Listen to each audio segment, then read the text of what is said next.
मुझे गाड़ी में बिठाया गया। कहने के लिए मेरी विदाई की गई थी, लेकिन न कोई बैंड बाजा और न ही बाहर कोई आया। ड्राइवर खामोशी से गाड़ी चलाता रहा। मेरे बराबर में विनय बैठा था, वही लड़का जिससे कुछ घंटे पहले मेरी शादी हुई थी, या फिर वह जिसे मैं घर का एक मामूली नौकर समझती थी। अब मैं एक अजीब मुश्किल में फंसी हुई थी, क्योंकि घर के इस नौकर से मेरी शादी करवा दी गई थी। ये कोई साजिश थी या किस्मत का फैसला? ये राज बहुत देर बाद खुला। विनय के हाथ सीधे, आंखें सामने और चेहरा बिल्कुल सपाट। न कोई फक्र, न शर्मिंदगी, न सवाल, न जवाब। जैसे सब कुछ उसके लिए पहले से तय हो। रास्ते भर वो कुछ नहीं बोला, न मेरी तरफ देखा। मैं खिड़की से बाहर देख रही थी, जहां के पेड़ पीछे छूटते जा रहे थे। गाड़ी में भी खामोशी थी और मेरे ख्यालों में भी। मेरे मन के झरोखों से अतीत की रोशनी और मेरे वजूद पर पड़ने वाली चमक आंखों में छुप रही थी। वह वक्त जब पापा की आंखें दिन ब दिन धुंधली होती जा रही थीं, मगर उनकी एक इच्छा अभी भी जोरों पर थी, मेरी शादी। मैं उनके पास बैठी उनके हाथों को सहलाती, उनकी चलती सांसों को महसूस करती, लेकिन सबसे ज्यादा मैं उनकी खामोशी से डरती थी। वह जो कभी मोहल्ले में कड़क आवाज में बात करते थे, अब धीरे से मेरी तरफ देखते और नरम लहजे में कहते, पूजा, तुझे अपने हाथ से विदा करूंगा। यह ख्वाहिश पूरी हो जाए तो फिर मुझे और कुछ नहीं चाहिए। मैं उनकी बात पर मुस्कुराने की अदाकारी करती, लेकिन दिल के किसी कोने में अजीब सी चुभन होती। वह कमजोर हो चुके थे, उनकी हड्डियां तक बोलने लगी थीं। उनकी चारपाई के पास एक छोटा सा मिट्टी का दिया रखा था, जो अक्सर बुझने लगता तो मैं डर जाती, जैसे वह रोशनी उनकी जिंदगी की लौ हो और हर हवा का झोंका एक सांस कम कर देता हो। निर्मला, जो मेरी सौतेली माँ थी, एक दिन दोपहर में पापा के पास बैठकर बोली, मैं अपनी बेटी की तरह ही इसके लिए भी फर्ज निभाऊंगी। संतोष जी, आप फिक्र मत कीजिए। आपकी बेटी के हाथ पीले हो जाएंगे और इज्जत के साथ मैं उसे विदा कर दूंगी। ये सुनकर मैं अंदर से कांप गई। निर्मला के लहजे में हमेशा से एक नरमी होती थी, लेकिन उस नरमी में कुछ ऐसा होता था जो चुभता था, जैसे मखमल में लिपटी कोई कील। मैंने काव्या को देखा, जो अपने फोन में व्यस्त थी। उसके नाखूनों पर नीले रंग की नेल पॉलिश थी और वह अपनी सेल्फी को झूम करके कुछ ठीक कर रही थी। उसने अचानक मुझे देखा और आंख मारी, जैसे कह रही हो, जल्दी निकल जा यहां से, मेरी बारी है। मैं चुपचाप पापा के पैर दबाती रही। 2 दिन बाद जब निर्मला ने शादी की तारीख बताई, तो मैंने पापा की आंखों में एक अजीब सी चमक देखी। वह, जो कई दिनों से चुप रहते थे, अचानक बोल पड़े, बस अब चैन की नींद आ जाएगी। उनकी आवाज़ भारी मगर कमज़ोर थी, लेकिन उसमें वही एक पिता की खुशी थी, जो मुझे बचपन में स्कूल छोड़ते वक्त मिली थी। रात को मैं छत पर गई। आसमान साफ था, हवा में ठंडक थी। मैंने सितारों को देखा। हर बार कोई टूटता तो मैं एक दुआ करती, भगवान, पापा का सपना पूरा हो, चाहे मेरी जिंदगी जैसी भी हो। उसी छत पर बचपन में काव्या और मैं चांदनी रातों की कहानियां सुना करती थीं, लेकिन अब वह वक्त नहीं रहा। काव्या मुझसे अलग हो चुकी थी। हम एक ही घर में रहते थे, लेकिन वह मेरा कमरा नहीं था। वह मेरी मौजूदगी को नज़रअंदाज करती थी। निर्मला पीछे से आई और बोली, कल लड़के वाले आ रहे हैं, कोई गलती न हो पूजा। मैंने सर हिलाया और चाय के बर्तन धोने लगी। उन्होंने कहा, कपड़े प्रेस कर लेना, तुम्हें भी कुछ इज्जत दिखानी होगी। मैंने सोचा, इज्जत दिखाने के लिए इज्जत होनी भी तो जरूरी है, और वह तो बरसों से मुझसे छीनी जा चुकी है। शाम को मेहमान आए। काव्या तैयार होकर नीचे आई। लाल रंग की ड्रेस, मैचिंग चूड़ियां, हल्की सी लिपस्टिक।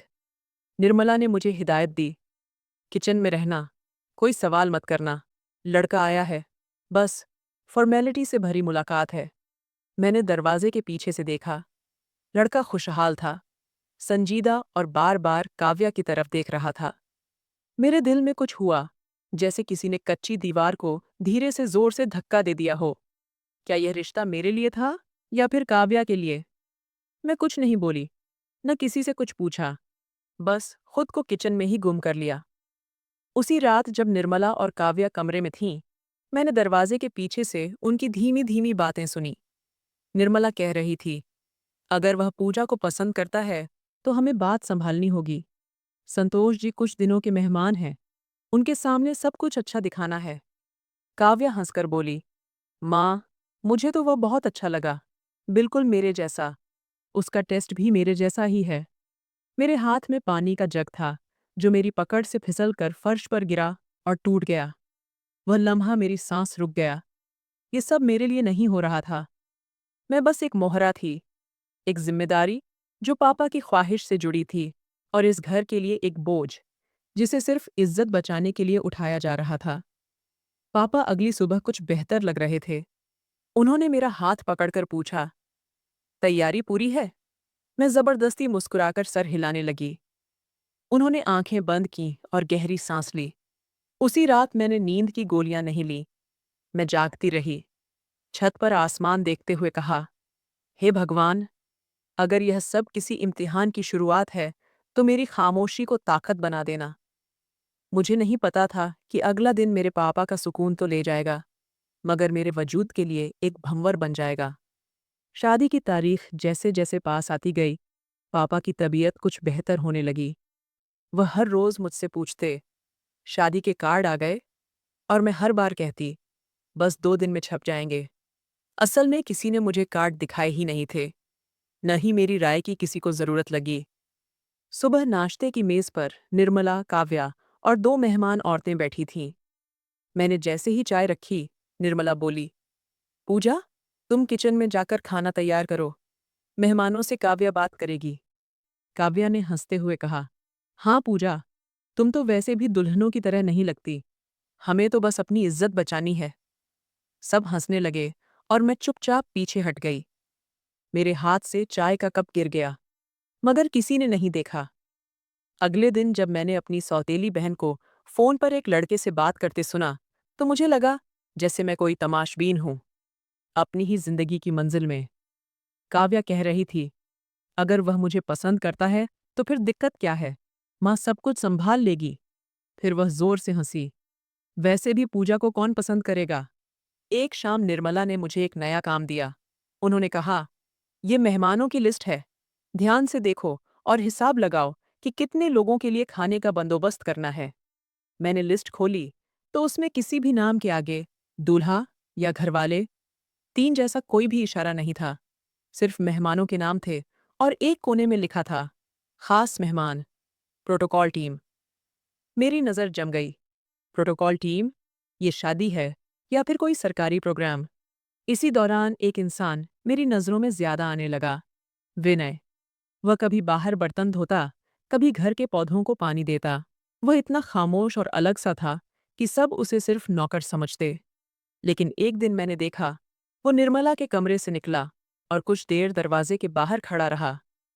मेरे दिल में ख्याल आया, ये नौकर है या फिर कुछ और?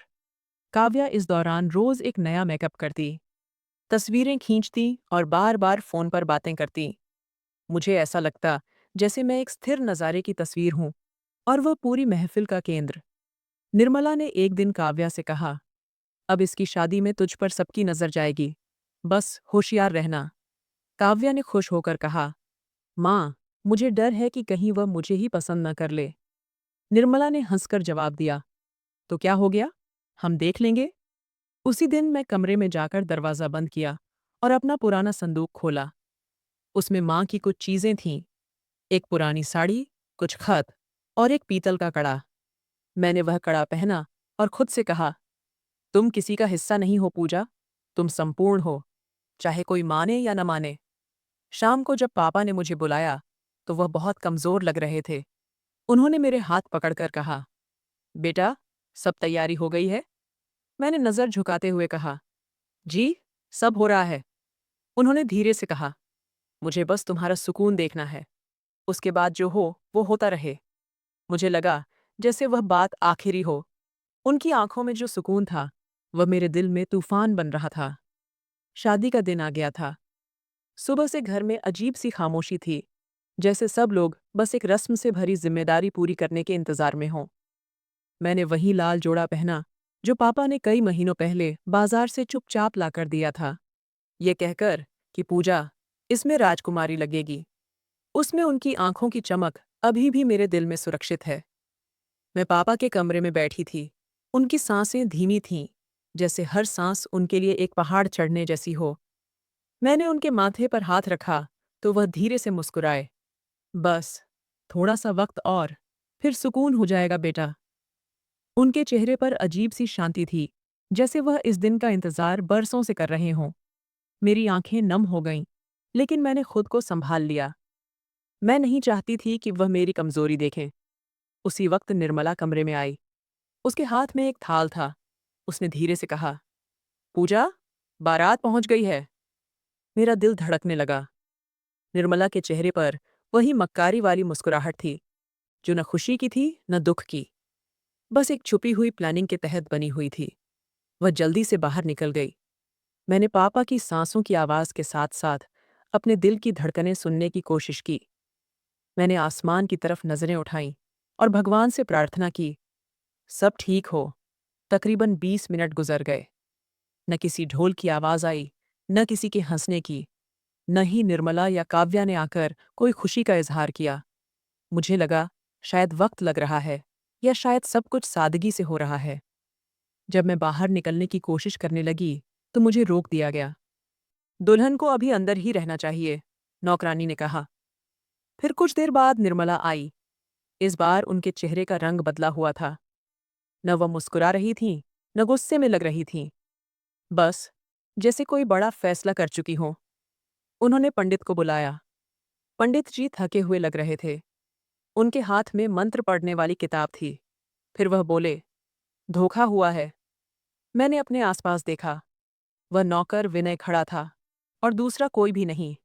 न कोई दूल्हा, न बारात। काव्या भी गायब थी, और निर्मला बस चुपचाप खड़ी थीं। शादी शुरू की जाए? पंडित जी ने पूछा। निर्मला ने सिर हिलाया। मैं घबरा कर बोली, बारात वाले कहाँ हैं और दूल्हा कहाँ है? निर्मला ने मेरी तरफ देखा, फिर अपनी नजरें चुरा लीं, फिर धीरे से बोली, देखो, बात अब बस इज्जत की है, और वह हमने अब बचा ली है। मेरे कदमों तले से जमीन खिसक गई। मेरे हाथ कांपने लगे। मैंने दोबारा पूछा, दूल्हा कौन है? पंडित जी ने मंत्र पढ़ना शुरू किया, और फिर उन्होंने विनय को बैठने के लिए कहा। यह देखकर मेरी सांस रुक गई। विनय, वो नौकर। मैंने निर्मला को देखा, लेकिन उनका चेहरा कठोर था। बस यही बोली, शादी होनी है और अभी होनी है। मेरे पास कोई जवाब नहीं था। मैं कुछ कहती तो पापा के सपने का खून हो जाता। चुप रहती तो अपनी जिंदगी बर्बाद कर लेती। शादी हो गई, सादगी से, बिना किसी खुशी के, बिना किसी आशीर्वाद के। विनय ने मेरी मांग भर दी, और मैं लगातार यही सोचती रही, मेरी जिंदगी किसी और की कीमत पर क्यों लिखी गई? विदाई का वक्त आया तो सब कुछ और भी ज्यादा अजीब लगने लगा। न बैंड, न बारात, न विदा करने वाली आंखें। निर्मला ने बस एक पुराना बैग मेरे हाथ में पकड़ा और कहा, अभी यह तुम्हारा घर नहीं है। मैंने पापा के कमरे की तरफ देखा, लेकिन वह बेहोश थे। मैं रुक गई। मैं पापा से मिलना चाहती हूँ, मैंने कहा। निर्मला ने कहा, अब उनसे मुलाकात मुमकिन नहीं है। उनकी दवा का वक्त है। मेरे आंसू निकलने ही वाले थे, लेकिन मैंने फिर खुद को रोक लिया। शायद पापा को यह सब पता न चले। शायद उनके दिल को यह झूठा आराम दे दे। मगर मेरे दिल में जो दर्द हुआ था, वह किसी भी दवा से कम नहीं होने वाला था। अब मैं विदा होकर इस इंसान के साथ अपने असली घर जा रही थी। न जाने कब और कैसे सफ़र ख़त्म हुआ, पर आखिरकार गाड़ी एक तंग गली में मुड़ गई, जहाँ कच्चे घर बने थे। पुरानी सी दीवारें झुकी हुई थीं। गाड़ी एक छोटे से दरवाजे के आगे रुकी। मेन दरवाजे को देखा। जंग लगा हुआ, कुंडा, पुरानी जगह जगह से उधड़ी हुई पेंट, और एक लटकता हुआ बल्ब जो हवा से हिल रहा था। दरवाज़ा खुला। विनय ने आगे बढ़कर खामोशी से मेरे लिए रास्ता छोड़ दिया। मैं गाड़ी से उतरी। कदम धीरे धीरे रखे, जैसे जमीन मुझ पर भारी हो गई हो। अंदर जाते ही ठंडक का एहसास हुआ, लेकिन यह ठंडक हवा की नहीं, माहौल की थी। कमरे में सिर्फ एक चारपाई थी, एक कोने में पानी का मटका, और दीवार पर टंगी एक पुरानी चादर। सब कुछ वीरान, सब कुछ खामोश। वो लड़का विनय एक तरफ खड़ा था। मैंने सवालिया नजरों से उसकी तरफ देखा, जैसे कहना चाहती हूँ, ये सब क्या है? लेकिन वह चुप रहा। मैंने फिर धीरे से पूछा, यह हमारा घर है? वो बोला, फिलहाल हाँ। उसका लहजा बेरंग था, लेकिन लहजे के नीचे कुछ और ही छुपा हुआ लगा। मैंने कहा, क्या आप कुछ और नहीं बताएंगे? उसने सिर्फ सर झुका लिया, जैसे मेरे हर सवाल का जवाब उसके पास हो, लेकिन वो देने के लिए तैयार नहीं है। मैं चारपाई के किनारे बैठी। वो दरवाजे की तरफ चला गया और बाहर बैठ गया, वहीं खामोश, जैसे पहरा दे रहा हो। मैं कमरे में अकेली रह गई। मैंने आसपास देखा। एक दीवार पर 2 कीलें लटकी थीं, जिनमें शायद किसी ने कपड़े लटकाने की जगह बनाई थी। मिट्टी का फर्श, दीवारों पर नमी के निशान और छत पर लकड़ी की बल्लियां। सब कुछ एक लम्हे में मेरे लिए अजनबी, बेरंग और अजीब सा लग रहा था। थोड़ी देर के बाद विनय वापस आया। हाथ में एक थाली थी, जिसमें 2 पराठे और एक कटोरी में दाल रखी थी। उसने वह थाली मेरे सामने रखी और धीरे से कहा, खा लो, तुम्हें भूख लगी होगी। मैंने कहा, आपने खाया? उसने कहा, नहीं, मैं बाद में खा लूंगा। मैंने निवाला उठाया, लेकिन गले से उतरने से पहले ही आंखें भर आईं। वह कुछ देर देखता रहा, फिर धीरे से पलटकर दोबारा बाहर चला गया। मुझे नहीं पता कि वह ऐसा क्यों कर रहा था। वही इंसान जो मेरी शादी में था, अब मेरे सामने मेरे पति के रूप में मौजूद था। लेकिन न उसने मुझे दुल्हन की तरह देखा, न किसी बात का जवाब दिया। रात गहरी हो चुकी थी। मैं चारपाई पर लेटी और वह दरवाजे के बाहर एक पत्थर पर बैठा रहा। कभी कभार उसकी खांसी की आवाज़ सुनाई देती। मैं कई बार उठकर दरवाजे की तरफ देखती, पर कभी उसे बुलाने की हिम्मत ही नहीं हुई। सुबह होने से कुछ देर पहले मैंने दरवाजे की तरफ देखा। विनय वहीं था, दीवार से लगकर सो गया था। उसके चेहरे पर एक अजीब सा सुकून था, जैसे कोई बोझ सोने से हल्का हुआ हो। लेकिन मेरे लिए बोझ अभी बढ़ रहा था। मेरे दिल में एक ही बात गूंज रही थी, मैं किसके साथ हूँ? ये कौन है? और मुझे यहाँ क्यों लाया गया? रात मेरी आंखों में कटी। फर्श पर एक पुरानी दरी पर मैं लेटी रही और वह चारपाई के किनारे बैठा रहा। कमरे में एक बल्ब की रोशनी हो रही थी, जो छत के पीलेपन को और ज्यादा साफ कर रही थी। मैंने कई बार उससे पूछा, आप कौन हैं? मुझे यह सब क्यों झेलना पड़ा? मगर हर बार वह चुप रहा। सिर्फ एक बार उसने धीरे से कहा, सो जाओ, सुबह बात करेंगे। न उसका लहजा कठोर था, न नरम। एक थकी हुई आवाज़, जैसे वह खुद भी कुछ टूट चुका हो। उसकी खामोशी में शायद मेरे सारे सवालों के जवाब दफन थे, पर मैं उसे खोदने की हिम्मत नहीं रखती थी। मैं करवट बदल ली। फर्श की ठंडक मेरी हड्डियों में उतर गई। आंखें बंद की तो पापा का चेहरा दिखाई दिया। उनकी वह आंखें, जिनमें एक दिन मेरे लिए सुकून की उम्मीद थी, अब सिर्फ एक बंद दरवाज़ा बन चुकी थीं। वह वक्त याद आया जब वह कहा करते थे, बेटा, तेरे लिए सबसे अच्छा चाहूंगा। मेरे दिल में अब अजीब सी कमी महसूस हुई। विनय अभी भी खामोश बैठा था, जैसे कोई सजा काट रहा हो। शायद वह जानता था कि मेरी तकलीफ में उसका भी कुछ हिस्सा है। मैंने एक बार फिर आंखें खोलीं और छत को देखा। चांदनी अंदर झांक रही थी। मुझे ऐसा लगा जैसे चांद खुद भी सवाल कर रहा हो, क्या एक, तुम राजी हो? नींद का कोई वादा नहीं था, लेकिन थकान हार गई। मेरी आंखें बंद हो गईं और सपने आ गए। पहला सपना पापा के बिस्तर का था। उनकी आंखें बंद थीं, मगर वह मुझे बुलाते रहे, पूजा, कहाँ गई हो तुम? मैं उनकी तरफ भागती रही, लेकिन रास्ता हर बार बदल जाता। दूसरा सपना निर्मला का था। वह मेरी शादी के बंधन को तोड़ रही थी और काव्या जोर-जोर से हंस रही थी। मैं चीखी, ये मेरे नाम का है। निर्मला ने कहा, तेरे नाम का कुछ भी नहीं होता पूजा, तू सिर्फ एक परछाई थी। एक झटके में विनय सामने खड़ा था। उसके हाथ में मेरी माँ की तस्वीर थी, जो कभी पापा के पास होती थी। मैंने उसे छीनने की कोशिश की, लेकिन वह पीछे हट गया। ये तस्वीर तुम्हारे पास क्यों है? उसने कहा, क्योंकि सच्चाई मेरे पास है। मैं हड़बड़ाकर उठ बैठी।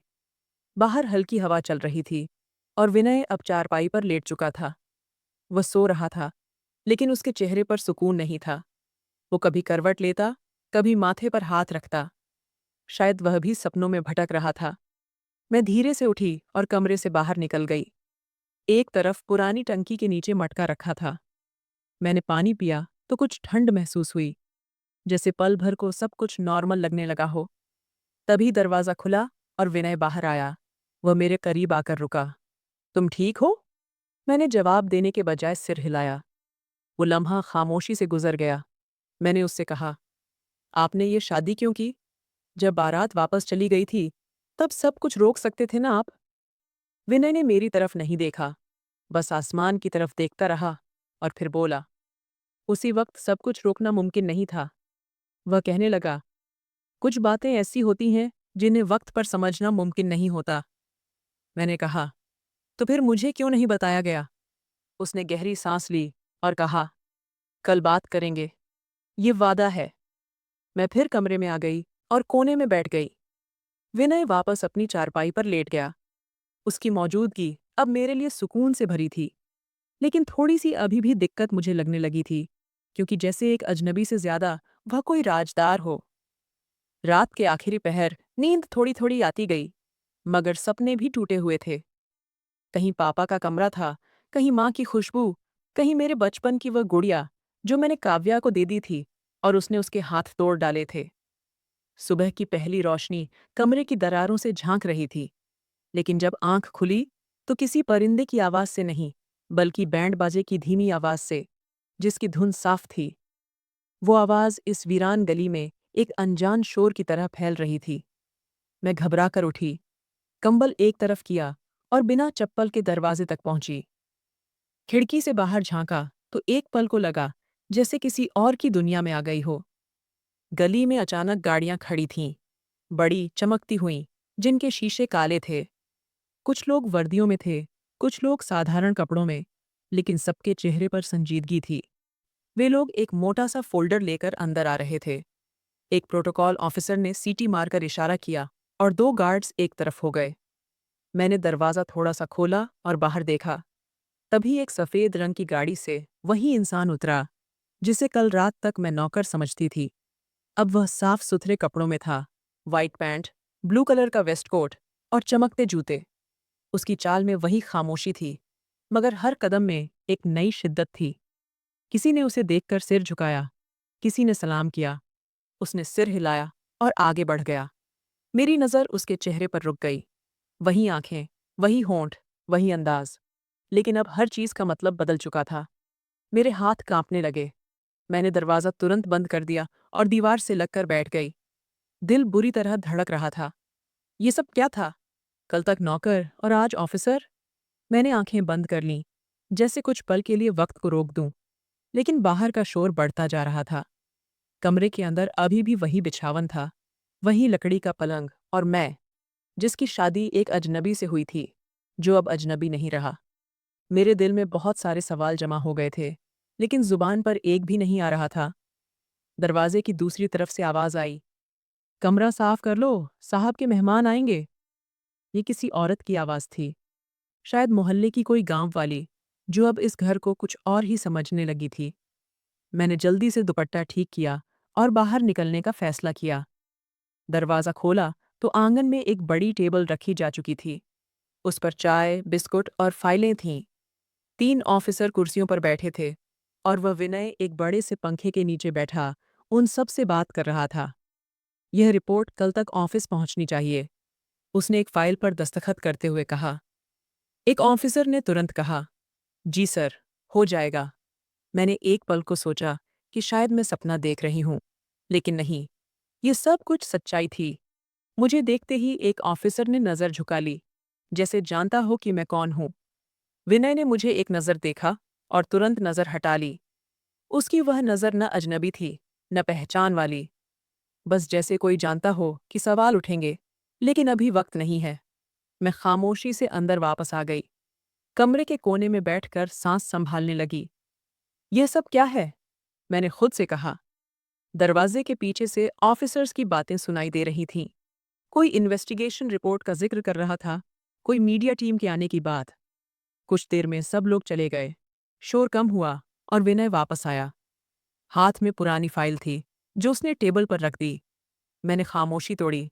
आप कौन हैं? वह ठिठक कर रुका, जैसे सवाल सुनने के लिए तैयार था, लेकिन जवाब देने के लिए नहीं। अभी वक्त नहीं है, उसने धीरे से कहा। फिर मैंने तेज आवाज में कहा, शादी से पहले वक्त था आपके पास। उस दिन तुम बोल सकते थे ना?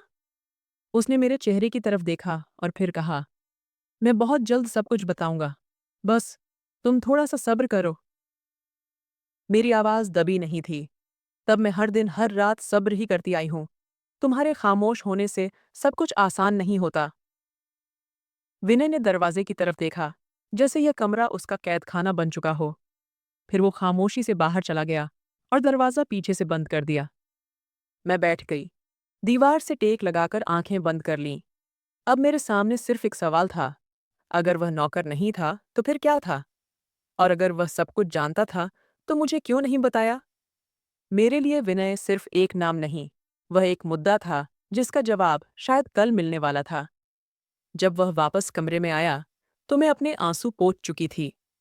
मैं नहीं चाहती थी कि वह मुझे कमजोर देखे। मैंने चेहरा साफ किया, दुपट्टा ठीक किया और कोने में बैठ गई। उसके कदमों की आवाज दरवाजे के पास आई और फिर वह रुका, जैसे पल भर को रुककर कुछ सोच रहा हो। फिर धीरे से अंदर आया। हाथ में चाय का कप था, जिससे धुआं उठ रहा था। उसने वह कप मेरे सामने रखा और नरमी से कहा, तुम्हें खाने की जरूरत है। उसकी आवाज में कोई माफी नहीं थी, न ही कोई सफाई। बस एक आम सी बात, जैसे हम रोज मिलने वाले लोग हों। मैंने कहा, तुम तो ऐसे ही बात कर रहे हो जैसे कि कुछ हुआ ही नहीं है। उसने मेरी बात को नजरअंदाज किया और खिड़की के पास जाकर खड़ा हो गया। मैंने फिर पूछा, ये सब क्या है? तुम कौन हो? वो चुप रहा। मैं उसके कंधे की हरकत से महसूस कर सकी कि वह अंदर से कुछ कहने के लिए तैयार हो रहा है। फिर वह मुड़ा और बोला, बहुत जल्द बताऊंगा, लेकिन अभी नहीं। यह अभी नहीं। मुझे ऐसा लगा जैसे किसी ने दरवाज़ा खोलकर फिर से बंद कर दिया हो, बिना कुछ बताए। फिर बाहर किसी की आवाज़ सुनाई दी, सर, रिपोर्ट्स गाड़ी में रख दी गई हैं। मैंने दरवाजे की तरफ से झांका। गार्ड्स अभी भी खड़े थे। कारें जा चुकी थीं, लेकिन कुछ लोग अभी आसपास घूम रहे थे। एक औरत किसी फाइल में दस्तखत कर रही थी। सब कुछ अजीब सा लग रहा था, जैसे मेरी जिंदगी किसी और ने लिखनी शुरू कर दी हो। विनय ने कुछ देर बाद दोबारा चाय का कप उठाया और एक घूंट लिया। फिर धीरे से पूछा, तुम्हें किसी चीज की जरूरत है? मैंने कहा, जरूरत तो इस वक्त सिर्फ सच की है। उसने गर्दन झुका ली और फिर कमरे से बाहर चला गया।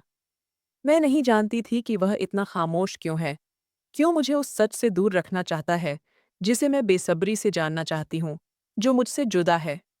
मैंने अपना दुपट्टा लपेटा और कमरे से बाहर निकली। आंगन में वही टेबल रखी थी जो सुबह पहले रखी थी। अब वहां खाली जगह थी। दो गिलास रखे थे। मैंने टेबल के नीचे देखा तो एक पुरानी फाइल गिरी हुई थी। फाइल के कोने पर नाम लिखा था, निर्मला देवी, और केस नंबर था 302। मेरे हाथ कांपने लगे। मैंने फाइल खोलकर एक पन्ना पढ़ा। उसमें किसी गैरकानूनी प्रॉपर्टी से जुड़ा हुआ जिक्र था। दरवाजे के पीछे आवाज आई तो मैं तुरंत फाइल वापस रखकर अंदर आ गई। दिल धड़क रहा था। मुझे कुछ समझ में नहीं आ रहा था, लेकिन पूरा मंजर अभी भी धुंधला था। विनय के किरदार में अब उलझन से ज्यादा साजिश की बदबू आने लगी थी। शाम को जब खाने के लिए सब्जी गर्म की गई तो काम वाली औरत ने कहा, मैडम, साहब ने कहा है कि आप खाने में उनके साथ बैठें। मैं चौंकी और पूछा, मैं? उसने कहा, जी, उनका आदेश है। मैंने प्लेट उठाई, दुपट्टा ठीक किया और धीरे धीरे आंगन की मेज तक आ गई। विनय पहले से बैठा था, साधारण कपड़ों में, लेकिन चेहरा वही खामोश। मैंने सिर झुकाकर नम्रता से उसकी तरफ देखा। वह बोला, बैठो। खाने के दौरान वह चुपचाप बस खाना मेरी प्लेट में डालता रहा। मैं हैरानी से साथ में सोचती रही, क्या ये वही इंसान है जो कल तक नौकर था, या फिर यही उसका असली रूप है? अब हम लोग एक नए घर में आ गए थे, जहां मुझे सब कुछ नया ही दिख रहा था। खाने के बाद मैंने कहा, तुम्हारे चेहरे पर कुछ लिखा है जो तुम जुबान से नहीं बोल रहे। उसने मेरी तरफ देखा। एक पल के लिए कुछ कहने को जैसे हुआ, फिर कहा, कल तुम्हें एक चीज दिखाऊंगा, तब शायद तुम्हें बात समझ में आ जाए।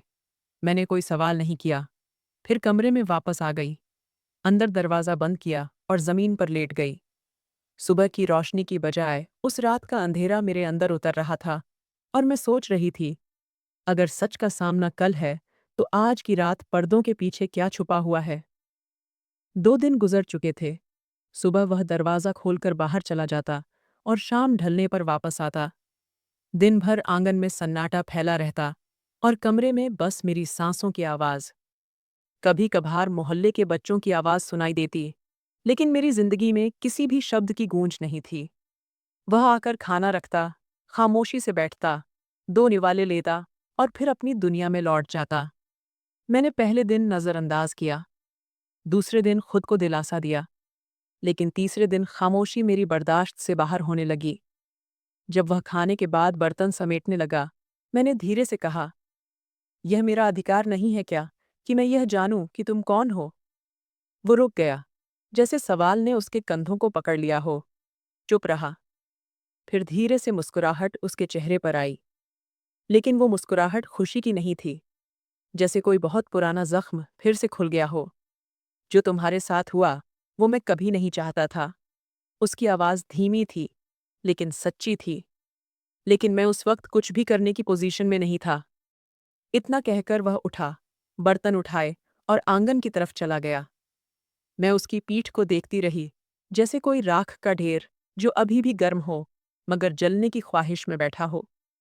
मेरे दिल में उसी समय ख्याल आया, शायद वह कसूरवार है, या शायद नहीं भी। क्या वह वाकई मेरी जिंदगी के इस्तेमाल का हिस्सा है, या फिर सिर्फ तमाशा देखने वाला?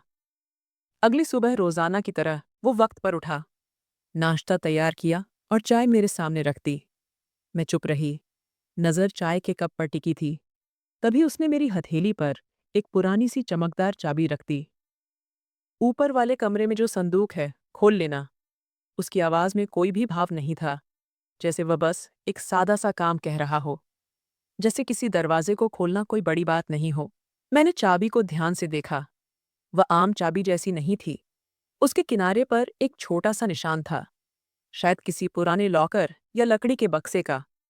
उसके जाने के बाद मैंने सारा दिन वह चाबी मुट्ठी में दबाए रखी। कभी फर्श पर बैठ जाती, कभी दरवाजे के पास। मेरे दिल में हलचल थी, सवालों की एक नई फसल उगती जा रही थी। दोपहर को 1 घंटे के लिए बिजली चली गई।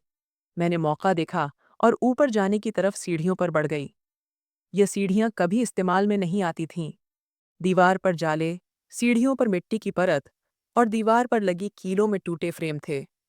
ऊपर का दरवाज़ा बंद था। मैंने धीरे से चाबी लगाई। दरवाज़ा चरचराता हुआ खुला। कमरे में रोशनी का एक ही जरिया था, एक छोटी सी खिड़की, जिससे हल्की धूप अंदर आ रही थी। सामने पुराना संदूक रखा था, जिस पर कपड़े का एक टुकड़ा पड़ा था। मैंने कपड़ा हटाया, चाबी लगाई और धड़कते दिल के साथ ताला खोला। संदूक के अंदर सबसे ऊपर कुछ पुराने कपड़े थे।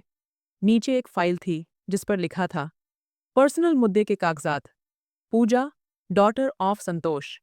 मेरे हाथ कांप गए। नीचे एक मोबाइल था और सबसे नीचे कुछ तस्वीरें। मैंने तस्वीरें उठाईं और एक-एक करके देखने लगी। पहली तस्वीर में निर्मला और काव्या किसी आदमी के साथ खड़ी थीं। काव्या ने एक खूबसूरत सी ड्रेस पहनी हुई थी। चेहरे पर दुल्हन जैसा नूर था। दूसरी तस्वीर में वही आदमी काव्या के कंधे पर हाथ रखे खड़ा था। मैंने उसे ध्यान से देखा और पहचान गई। ये तो वही था जिससे मेरी शादी तय हुई थी। मेरे हाथ से तस्वीर गिर गई। मैंने तुरंत मोबाइल उठाया, ऑन किया और फाइल चेक करने लगी। उसमें एक वीडियो थी। जैसे ही प्ले किया, कमरे में खामोशी गूंजने लगी। निर्मला की आवाज़ साफ सुनाई दी। पूजा को निकाल दो, लड़का काव्या को पसंद करता है। हम उसे एडजस्ट कर लेंगे। शादी किसी और से करवा देंगे तो इज्जत बच जाएगी। फिर काव्या की हंसी सुनाई दी। माँ, वो तो मुझे देखकर वैसे ही दिल हार गया था। एक अनजान आवाज़ भी सुनाई दी। संतोष जी को कुछ भी मत बताना। उनकी हालत वैसे ही नाजुक है। बस विदाई जल्दी से कर दो। जो भी हो, मामला साफ हो जाएगा। वीडियो बंद हो चुकी थी, लेकिन मेरी सांसें अब तक ठहरी हुई थीं। ये सब एक प्लान था। मेरी जिंदगी, मेरे जज्बात, मेरी इज्जत, सब एक सौदे में डाल दी गई थी। वह शादी, जिसे मैंने पापा की आखिरी ख्वाहिश समझकर कबूल किया, वह किसी तमाशे की आखिरी हरकत थी। मैंने तस्वीरें दोबारा समेटीं, मोबाइल दुपट्टे में लपेटा और संदूक बंद करके नीचे वापस आ गई। विनय वापस आ चुका था और आंगन में बैठा था। मैं उसके सामने खड़ी हुई और सवालिया नजरों से देखा। तुम्हें सब पता था? उसने नजरें नहीं चुराईं, बस धीरे से बोला, हाँ। तो तुमने खामोशी क्यों ओढ़ रखी थी? क्योंकि अगर मैं कुछ कहता तो तुम्हें उस वक्त भरोसा नहीं होता। तो अब क्या होगा? मैंने पूछा। विनय ने सामने की टेबल से वही फाइल उठाई जो सुबह मैंने पाई थी और मेरी तरफ बढ़ा दी। ये केस अब मेरा है। इन सब पर इन्वेस्टिगेशन होगी। निर्मला, काव्या और रोहन सब शामिल होंगे। मैंने उसकी आंखों में देखा। इस बार वह नौकर नहीं था, कोई अजनबी नहीं। वह एक खामोश गवाह था जो अब सच्चाई के साथ खड़ा था। मेरे अंदर एक अजीब सी ठंडक उतर गई। अब फैसले का वक्त नहीं था, मेरा वक्त था, और अब मैं खामोश नहीं रहूंगी। उस रात मैंने खुद को पूरी तौर पर तैयार कर लिया था। चेहरा साफ और दिल में एक आखिरी फैसला। वो जब आंगन में दाखिल हुआ तो मैंने दरवाज़ा बंद कर दिया, कुंडी चढ़ाई। उसके चेहरे पर सवाल था, लेकिन मैंने कोई भी सफाई नहीं दी। निगाह उसके ऊपर डाली और कहा, अब सब कुछ सुनना है, सब कुछ। वो कुछ न बोला, खामोश खड़ा रहा, जैसे पुराने मौसमों का बोझ दिल पर उठाए हुए हो। फिर धीरे से सोफे पर बैठ गया, कंधे झुके हुए, आंखें नीचे। तुमसे शादी मैंने अपनी मर्जी से की है, पूजा। न मजबूरी थी, न कोई एहसान। मेरे पैरों तले जैसे जमीन खिसक गई। मैंने धीमी आवाज में पूछा, तो तुम भी उनके साथ शामिल थे? उसने इनकार में सिर हिलाया। नहीं, मैंने तुम्हें पहली बार उस दिन देखा था, जब तुम गली के एक मोड़ पर बच्चों को पढ़ा रही थी। 3 बच्चे, एक फटा पुराना बोर्ड, और तुम्हारी आवाज में वह धीमापन। वह रुका, फिर बोला, उसी दिन मुझे लगा कोई है जो इस गंदगी से अलग है। मैं कुछ देर चुप रही। मेरा दिल एक साथ कई रफ्तार में धड़क रहा था। फिर मैंने उसके हाथ में दबी हुई फाइल की तरफ देखा और बिना कुछ कहे पूछा, तो तुम असल में कौन हो? उसने फाइल को मेज पर रखा और धीरे से बोला, विनय, डिप्टी कमिश्नर, और तुम्हारा खामोश शुभचिंतक। कमरे में खामोशी छा गई। बाहर से दबी हवाओं की सिसकियां सुनाई दे रही थीं, जैसे पेड़ भी सच्चाई पर रुक गए हों। शुभचिंतक, मैंने धीरे से दोहराया, क्या तुम जानते थे कि मेरा सब कुछ दांव पर लगने वाला है? उसने सिर हिलाया। मुझे शक था। निर्मला देवी के खिलाफ प्रॉपर्टी और फ्रॉड की शिकायतें बहुत थीं। जब तुम्हारे पापा का नाम सामने आया और जब काव्या का रिश्ता अचानक बहुत ऊंची जगह पर तय हुआ, तो मैंने खुद नौकर बनने का फैसला किया। और फिर मैंने धीमे से पूछा, फिर तुमने मेरी खामोशी, मेरा इनकार, मेरी कुर्बानी देखी और फिर भी खामोश रहे? उसने एक लंबी सांस ली। हाँ, मैं हर दिन अंदर से टूटा था, पूजा, मगर मैं जानता था कि सच वक्त पर सामने आना चाहिए। अगर तुम शुरू में सब कुछ जान लेती, तो शायद तुम मेरी नीयत पर भी शक करती। मैं कमरे के कोने में गई। संदूक से वह पुरानी तस्वीर निकाली जो मैंने ऊपर वाले कमरे से ली थी। वह तस्वीर जिसमें काव्या, निर्मला और रोहन एक साथ खड़े थे।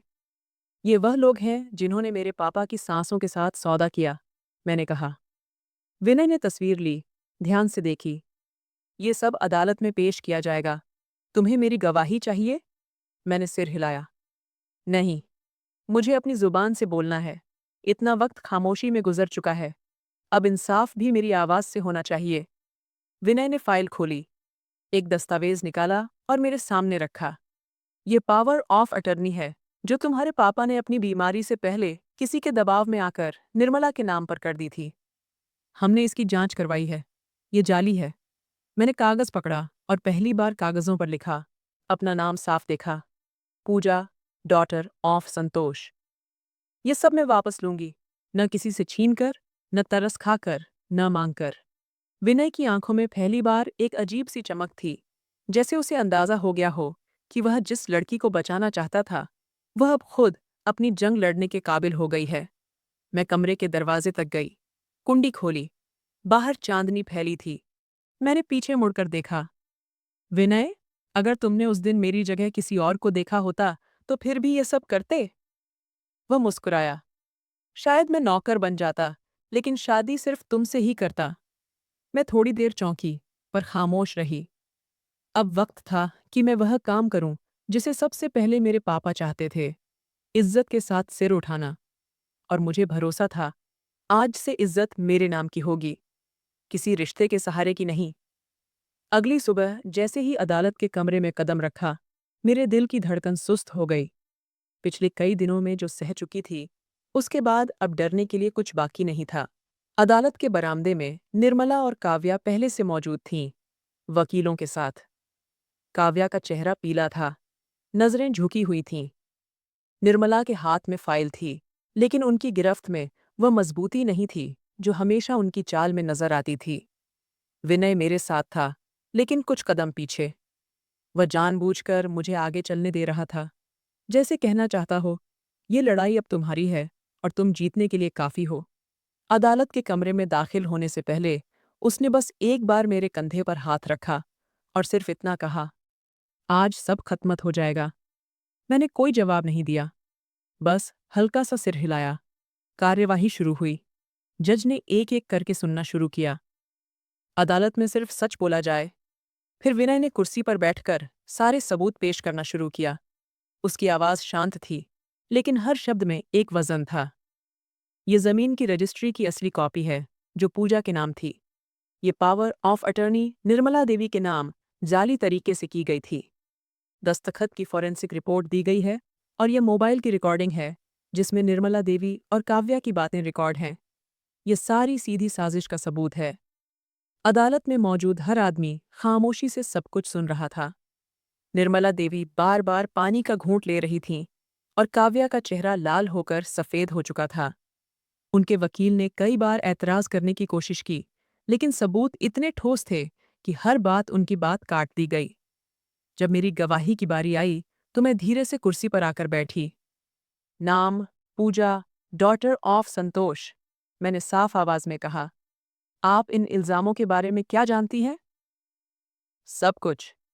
इज्जत के नाम पर मुझे खामोश कर दिया गया था। मुझे वह रिश्ता नहीं मिला जो मेरे माँ बाप ने मेरे लिए सोचा था, बल्कि मुझे शादी के नाम पर एक अजनबी के हवाले कर दिया गया। मेरी मर्जी, मेरी ख्वाहिश, मेरे जज्बात, सब कुछ बलिदान कर दिए गए, सिर्फ इसलिए कि उनकी मर्जी पूरी हो सके। मैंने निर्मला की तरफ देखा, जो अब आंखें चुरा रही थीं। ये वीडियो, ये फाइल और ये जमीन मेरे पापा की निशानी है। इन्हें छीनने के लिए जो कुछ किया गया, वह किसी पर्दे में नहीं। और आज मैं अपनी खामोशी तोड़ रही हूं। अदालत में एक लम्हे को खामोशी छा गई।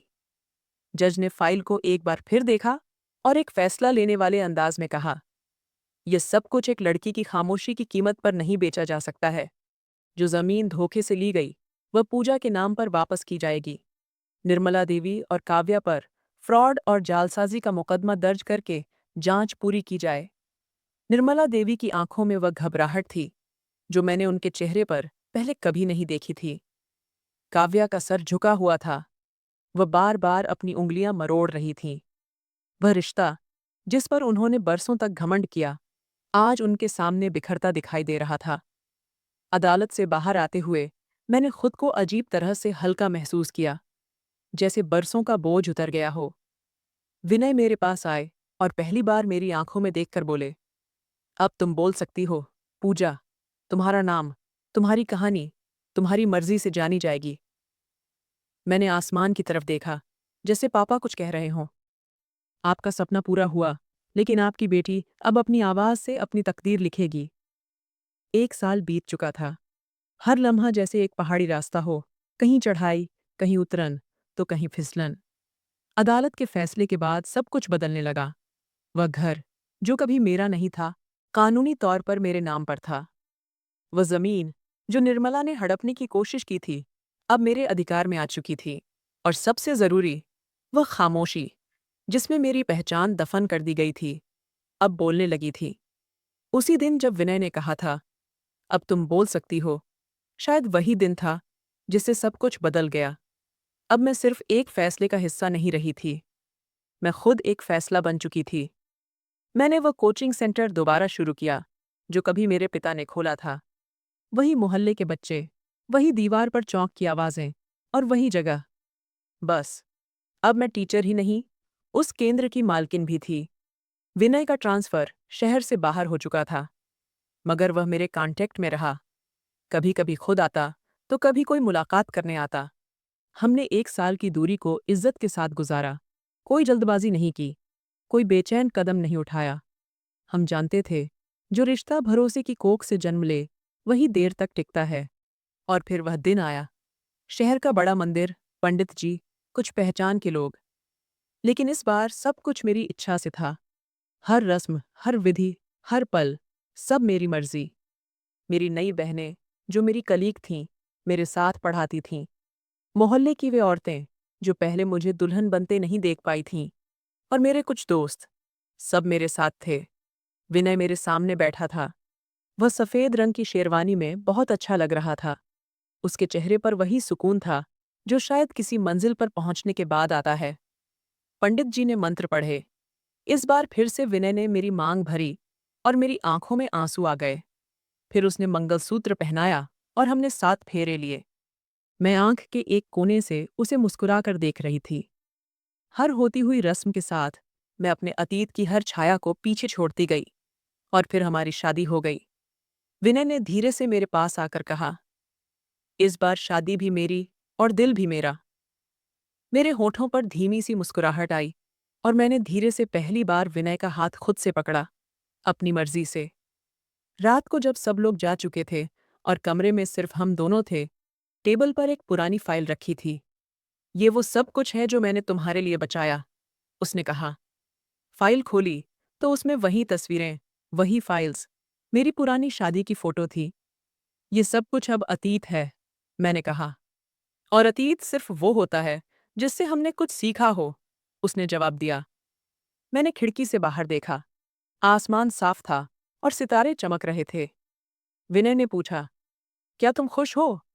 मैंने कहा, मैं अब तुम्हें पाकर पूरी हो गई हूं। फिर मैंने दिल में सोचा, कभी कभी इंसाफ रूप बदल कर आता है और कभी कभी मोहब्बत भी। और यही मेरी नई शुरुआत थी, मेरी मर्जी से, मेरी सच्चाई के साथ, मेरे नाम पर। तो दोस्तों, अगर आपको यह कहानी पसंद आई हो तो कमेंट करके ज़रूर बताएं और साथ ही चैनल को सब्सक्राइब करें।